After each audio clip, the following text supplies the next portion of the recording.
Today, we have Larry Bird making the case, highly requested video. Shouts out to Clayton Crowley and shouts out to the many people that requested this video in the last Larry Bird video. I appreciate the love.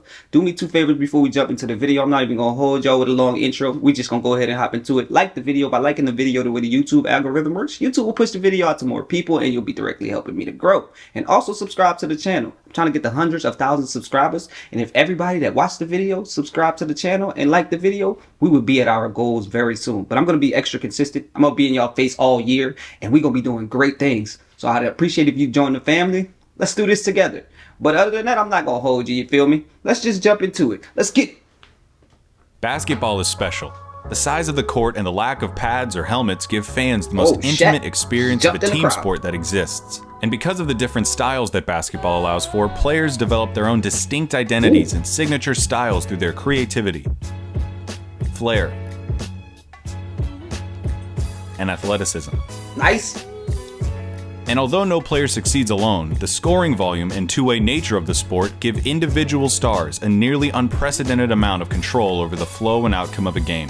For this reason, players are constantly compared to their peers and to the legends of the past in order to answer the most hotly contested question in the sport. Who's the greatest to ever do it? For many, the question is redundant. They believe in only one right answer, their answer. Others might have their own personal stance, but acknowledge one or two alternatives. But I believe that there's much more nuance to the question of greatness and more answers to it than you might think. By my count, there are 8 players in NBA history that have a substantial claim as the GOAT. It's a subjective thing though. I can't give you a definitive answer. All I can do is make the argument. So today, I'll be making the case for Larry Bird as the greatest basketball player of all time. All right. Let's go. Making the case, Larry Bird. We know he a GOAT, but let's see what he does. I like the way he's doing this video though. When it comes to basketball, Larry Bird is the smartest, clutchest player to ever play the game. Now, if you don't think that Larry Bird is the greatest basketball player of all time, you probably hate that I just said that. Those are the kind of talking head sport cliches that surely impact the game but are impossible to empirically measure. Normally, I'd agree with you, but I think that when you talk about Larry Bird, you see those intangibles become real, palpable results. I wouldn't have said it if I didn't believe it. When Larry Bird was drafted by the Boston Celtics in 1978, the NBA needed saving. Attendance was in the toilet, the league had few marketable stars, cocaine addiction had several players in its grasp, and most damning of all, playoff games were being tape delayed.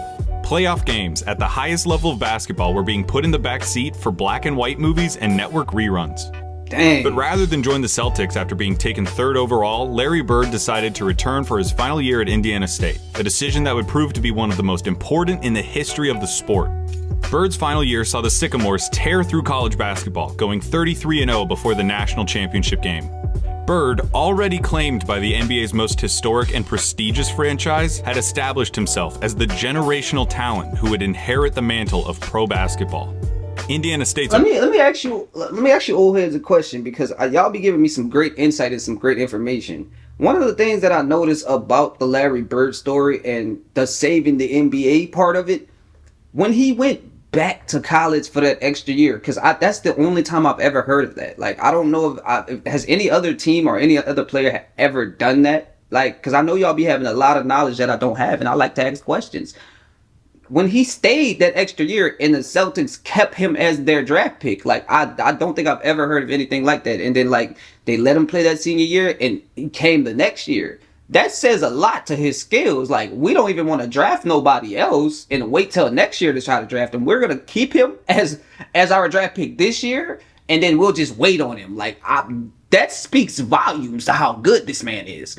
And the fact that we keep speaking on how he saved the NBA. They said that a cocaine addiction had 7 players in their grasp. Oh, my goodness. Yeah, it was declining. It was definitely declining before him and Magic came into the league. But definitely a question that I if y'all could answer it, I just want to know. But I don't know if anybody else has done that. Like, I don't think any team has waited on a player like that. But let me know if y'all have ever seen anything like that, because I haven't. Let's jump back into it. Opponent in the national championship was Michigan State, captained by the immortal Irvin Magic Johnson.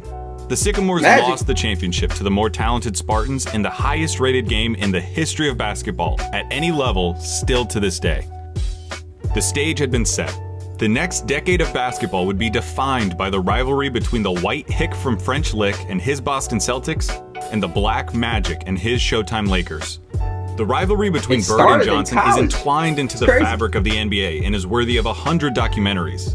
In this video, though, we're going to be looking at Bird's claim of supremacy. Here's Bird's basketball resume. His 3 championships come with perhaps the highest collective degree of difficulty of any player's championships. His 3 MVPs came consecutively, making him only the 3rd player to accomplish the feat, along with Bill Russell and Wilt Chamberlain. Stat to me. His 2 Finals MVPs are misleading. He was absolutely the best player on the '81 Celtics, but he was only a sophomore, and his 15 points per game in the finals gave the media an excuse to exact a little vengeance on a legendarily difficult interview. His All-Star and first-team selections also come with the caveat that Bird only played for 13 seasons and missed all but 6 games of the 80. Oh my goodness, let me say this real quick. First of all, just the greatness, period. 12 out of his 13 seasons, he was an All-Star. 3 MVPs consecutively. Like, just putting yourself into that type of company, like, there aren't too many people that could even say they had 1 MVP or just 2 back-to-back, but to have 3 back-to-back, I could understand why a lot of people put him as their GOAT, because that's unmatched. Not too many people have done it, or not too many people are going to be able to do this. But speaking a lot more to his greatness, my guy, 12 out of his 13 seasons, he was an All-Star. So any year that he was in the league, he was a top player, possibly the top player. Even whenever he had injuries in the latter half of his career, he was obviously still making All-Star games with the injuries. If that don't speak to you, I don't know what will. Let's jump back into it. 9 season following surgeries on both feet. I can hear you already. Surgery on both feet? 13-year career. And this guy is supposed to be the GOAT? What color of paint are you huffing, Clayton? Green, obviously. But hear me out. Green? Yeah, Bird's career lasted about 2/3 as long as it should have. But what he did in that time was so impressive and so substantial that every basketball fan acknowledges that he's in the conversation as the greatest ever. Doesn't it matter that those 13 years saved professional basketball, delivered a disproportionate amount of memorable moments, defined the golden age of the league, and produced a career by which all other forwards, before or since, are measured? Bird squeezed every drop of talent. Plus Larry Bird's season looked like a full box score, a blowout win, a nearly undefeated record at home, and a play style that could only be described one way: white. Larry Bird isn't just a white basketball player, he's the white basketball player. To describe Larry Bird's game is to thumb through the Hoops dictionary and pick out every cliche about white players. Unathletic, great shooter, good fundamentals, the whole thing. I don't think he was unathletic a white myself. Basketball player is Larry Bird, with one exception.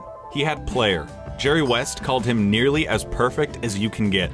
He was the league's first great marksman. He could contort his body to shoot from anywhere on the court, regardless of the level of defense. He pioneered the art of the dagger 3 and was the founding member of the 50-40-90 club. At 6'9", Bird's understanding of angles and coordination led to a higher rebounding average than Patrick Ewing, and it made him an impressively adept finisher in his younger. Okay, that's one thing I need to say real quick. Like, just to say, if y'all could call him unathletic, and whoever wants to can call him unathletic, but the eye test is there. He wasn't as athletic as the top players, but he was definitely very athletic. Just the point that he just pointed out, that he averaged 10 rebounds, and that's from the small forward, then it's impossible that he was unathletic completely. I'm just logical. Like, there's no possible way you could average 10 rebounds and be on the floor with these freakish athletes for your entire career and be unathletic. But at the same time, what he was lacking in athleticism, because he wasn't the most athletic person, the most athletic player, but what he was lacking in athleticism, he made up for in hustle and IQ. And to be honest, I'll give him that. And I nobody could take this from him. You could try to defend it if you want. He had the highest basketball IQ in NBA history, in my opinion. I don't know what you guys think, but when it came down to IQ, like Clayton just said, he understood that it was a physical sport, but also a mental sport. There's a mental part to the basketball game, and if you don't understand that part of it, you're just out there hooping. But he was out there controlling the game. That was the difference between him and all the other great players. So he had a different type of control when he touched the court. It was about Larry Bird. The game goes as Bird goes, and he would carry his team to victory dang near every time. Sensational player. Let's jump back into it. Years. 86, Bird dropped 47 points on the Blazers, playing the majority of the game left-handed. That's His lack insane. of quick lateral movement meant that Bird didn't do much when it came to slapping the floor and picking up the opposing point guard, but his size and omniscience gave him the ability to body similarly sized players, read defenses like a free safety, and pick off passing lanes with ease. His passing was transcendent, and I'll highlight it later. And of course, you need to know that Larry Bird was a tough MFer. The toughest. He had a superhuman motor and dove for loose balls like a beagle at the park. He was a willing participant in his share of fights, often precipitated by his league-renowned trash talk. Oh, he wasn't no pushover. Should have stayed in preaching.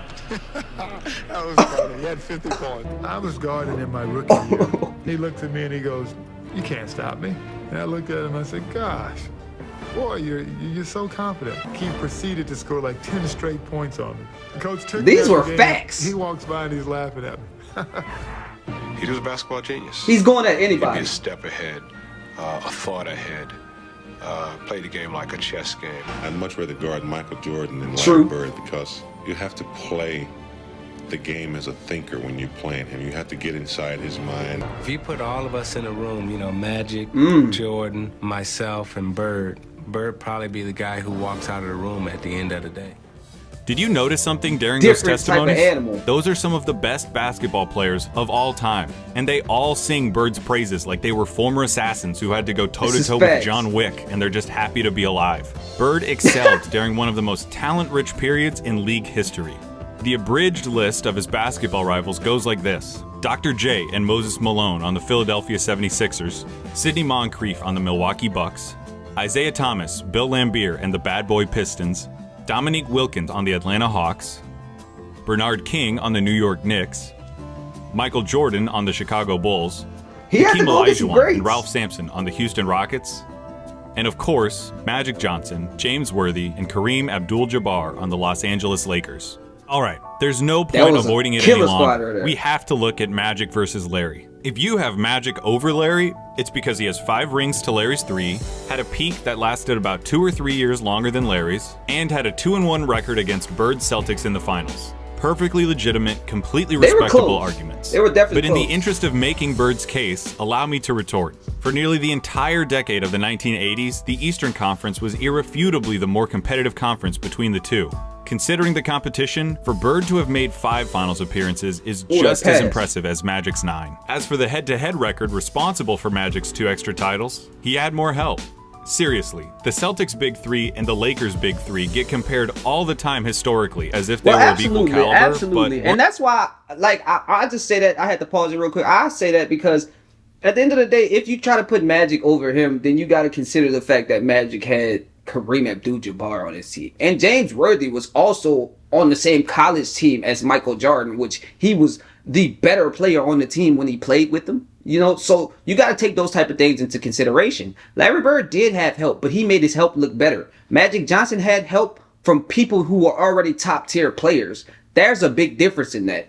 Larry Bird carried his help and made them better. Magic Johnson kind of got help from his other great players like Kareem Abdul-Jabbar. We all know Kareem Abdul-Jabbar is possibly, if not the top center, one of the top centers in NBA history. So to have that, we can't give. Larry Bird didn't have that. Now, that's no knock to Robert Parrish or any of his big men like Bill Walton or any of the big men that he did have. Kevin McHale, that's no knock to any of them, but they were not at the level, the caliber of players that Magic Johnson had. So when you say that Magic was better, you got to take into consideration that he had some better talent to work with. It's just that when Bird stepped on the floor with his talent, he made them look better. He made them play better. His confidence kind of exuded to them. It was a different level. So I could never put Magic over Larry, even though it's a real close matchup. Let's jump back into it. Aren't Magic's accomplices just a step above Bird's? No disrespect at all to Kevin McHale and Robert Parrish, but Kareem was the alpha dog on the 71 Bucks and was the best player for at least 2 of the Lakers' 5 titles. And that's no disrespect to those guys. James Worthy was the #1 pick out of UNC after winning a championship as the best player on a team that had Michael Jordan on it.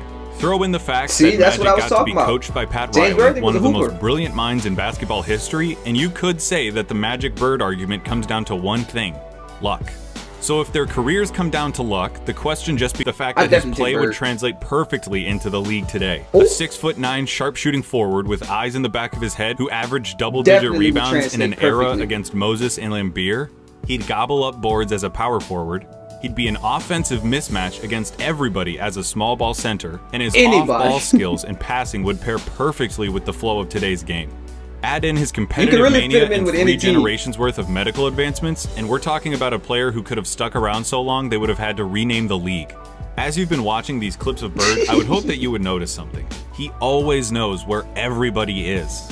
Watching Bird play basketball is like watching those monsters from A Quiet Place that know where you are if you make any noise at all.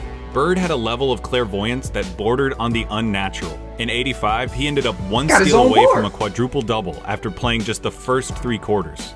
His passing was famously infectious and helped transform the Celtics of the '80s into an ideal that basketball teams at all levels are still shown tape of. They moved the ball with precision and intent, always looking for better shots and determined to get the entire team involved in the effort. That fact is almost entirely attributable to Bird and his wizardry with the ball. This acumen also helped Bird become the only player with a GOAT claim to transition successfully into other basketball roles after his playing career. In his 3 years as the head coach of the Pacers, Bird won a Coach of the Year award, coached the Pacers to their first and only finals appearance, and gave Michael Jordan as much trouble as he'd ever gotten in his career in the '98 He was just great.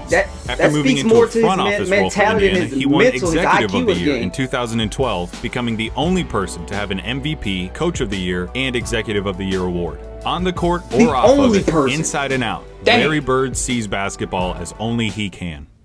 That intelligence also lent itself to Bird's defining skill, making the big plays. Remember, NBA players get paid to win games. James Harden is getting paid nearly $40 million this year because he's supposed to help the Rockets win games. Victory can be achieved in a lot of ways, and the win column doesn't care how it happens. As Mark Sinclair once said, all they want is to win. It don't matter. Inch or mile. Winning's winning. At all. A win is a win. But when your team is down 1 in a crucial playoff game with 8 seconds left, and you need to hit a shot to stay in the series and keep your season alive, that's where players really separate themselves and earn their money. Love it or hate it, it's the players that come through in the big moments that live forever in our memories. Some players, for whatever reason, were never able to do it consistently. Some players were truly outstanding at it. Larry Bird was the best at it. The very best. As clutch as they come. Give it to him and you're going to get a win. Last second shot, it don't matter. 2 seconds on the clock, give it to him. I'm not going to give you the stats about his field goal shooting under 2 minutes with a score that's this close or tell you who has the most buzzer beaters or any of that. Take that for data. I'm just going to show you clutch moments in clutch situations. 1985 against the Blazers. Bird drops 48 points, including this. Down 1 with 2 seconds left. Inbound pass to double team and Bird. Larry, fake, fall away. Hits it! Clutch! All right! Double team! 1985 against the Hawks. Bird sets the Celtics scoring record with 60 points with shots like these. They open the right side. Bird the fall away. He drills it again. That was good defense, but it didn't matter. 1986 against the Rockets. Not all of Bird's clutch moments were singular. The bigger the moment, the bigger his performance. In Game 6 of the 1986 NBA Finals, Bird clinches the championship with a triple-double in what he calls the best game he ever played. 2 seconds on the shot clock. Bird wants a 3 out of it. You see him float to the corner? 1987 against the Washington Bullets. Bird hits one shot to tie it before it's waved off because of a timeout. Hits another shot to tie it up for real. Crowd is standing up. It goes now to Bird. Bird goes up top. And then in double overtime, down 1, he does this. It's going to go to Bird. He's got a shot. Get it. He clutched the entire end of the game that game. The entire end of the game he clutched up. The For 3 most years, clutch from player. 1986 to 1988, the three-point contest knew no other champion but Larry Bird. That makes sense. Still got to drop one He's here quickly. shoot her. 14. This is a tie for the money. Just held it up like he just knew it. 1987 Eastern Conference Confident. Finals, Game 5. Tied at 2 games apiece against the Bad Boy Pistons, this enormous game would put the winner 1 game away from the NBA Finals. The Pistons are up 1 with seconds remaining. The ball goes out of bounds off the Celtics. Isaiah Thomas just needs to inbound the ball to win the game. What a stick. I think that's one of the biggest Larry Bird plays ever. Because defense straight to offense? Come on, man. It don't get no better than that, man. That's clutch on both ends. There are Both truly ends. too many big games and big moments for me to go through without this ending up as a documentary. But that all leads me to this, what I really want to talk about. 1987 NBA Finals, Game 4 against the Lakers. LA is up 2-1, and the Celtics need to win to tie the series and stay alive. Bird hits a 3 with 12 seconds left to go up by 2. Bird goes for 3.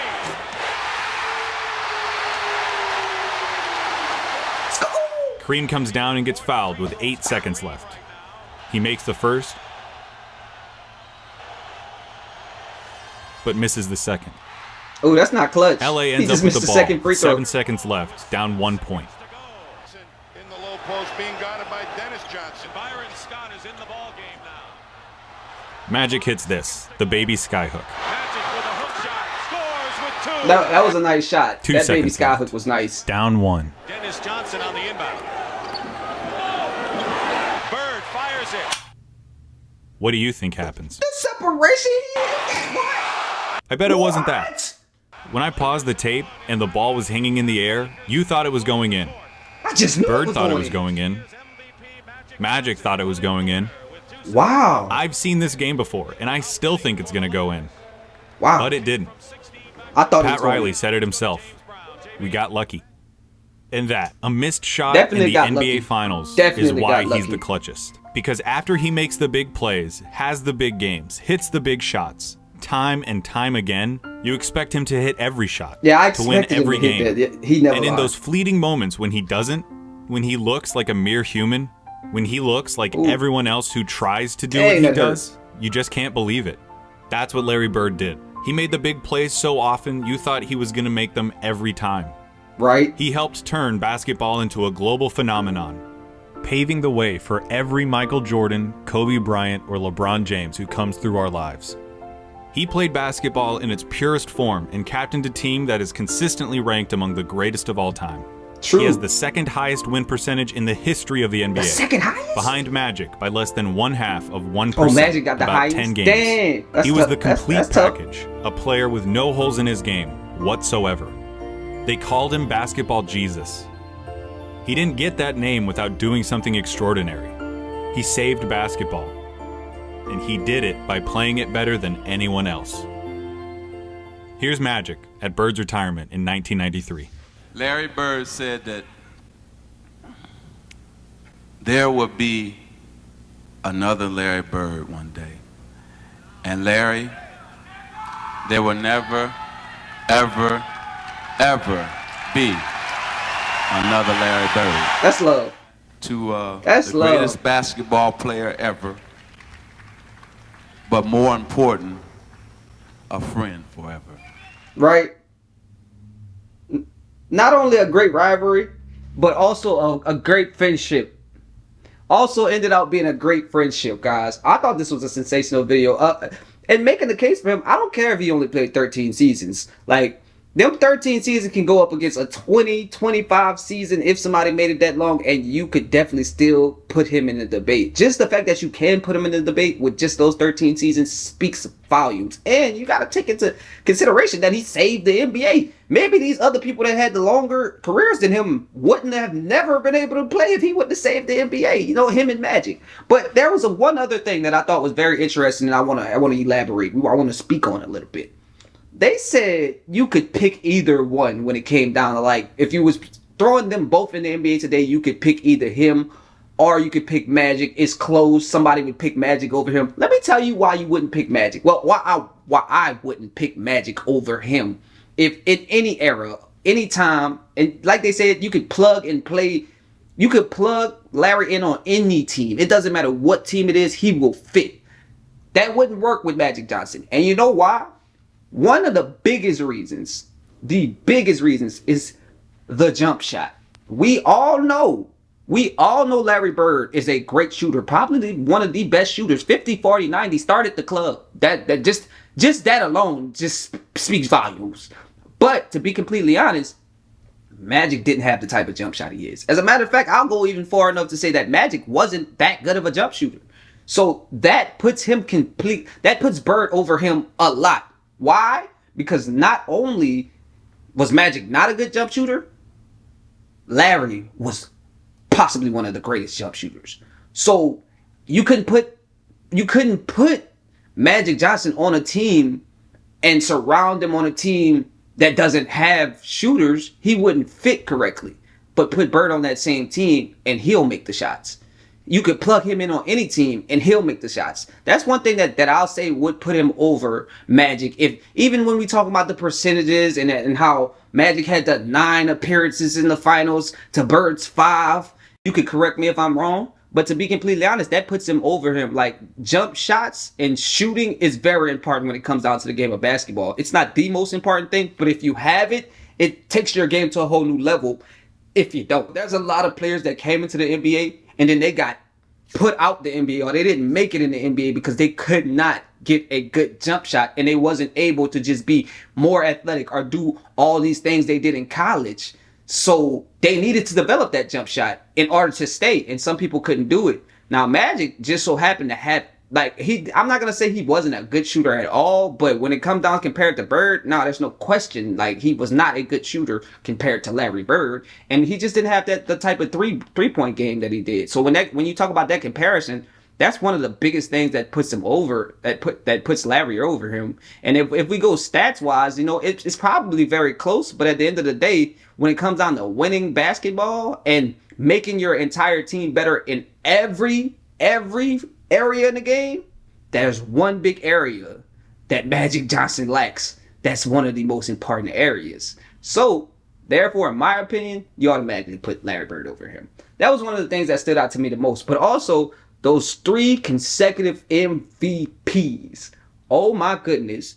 There's only a small percentage of people that have 3. And then an even smaller percentage of people that have consecutive MVPs. And when you go to talk about the GOAT debate, you gotta put his name in there. You have to. If it wasn't for injuries, his career could have been 5 to 7 years longer. So that's another thing that just grinds my gears, because I would have loved to see what his stats would have looked like if he would have made it, if he would have had a 20, 21, 22 season career. You know, there would be no question that he was the GOAT at this point. And I'm not saying there's a question that he's the GOAT today just with the 13 seasons, but there would be no debate. You couldn't even question it if he played that many seasons, because the stats and the things he would have did, you know, it shoulda, coulda, woulda, but it was the injuries. It was awful, you know what I'm saying? Just injuries taken from that greatness. But he did what he did in those 13 seasons, and you can't take that from him. Probably the greatest 13 season career out of any career. This was a great video. This was sensational. I see why you guys wanted me to watch it. I had a great time watching it. It was very entertaining, very good information. We're going to be checking out a lot more videos, a lot more storytelling style videos, and we're going to check out highlights also. So if you guys want me to check out another video or whatever you guys want me to check out, drop down in the comments and let me know, and we'll be checking it out as soon as possible. Other than that, do me 2 favors. Please like the video. By liking the video, the way the YouTube algorithm works, YouTube will push the video out to more people, and you'll be directly helping me to grow. I would appreciate that. And also, subscribe to the channel. I'm trying to get the hundreds of thousands of subscribers, and everyone's subscriber count. So if everybody watch the video, subscribe to the channel, we probably be at 100,000 ASAP. And I promise y'all, I'm being consistent, trying to be in y'all face all year. We're going to do some great things, man. We're going to make this go, and we're going to go really far together. So please join the fam. I appreciate you. And if you made it all the way through the video, you're the real MVP. I hope you know what it is. Till next time, I'm out your dick.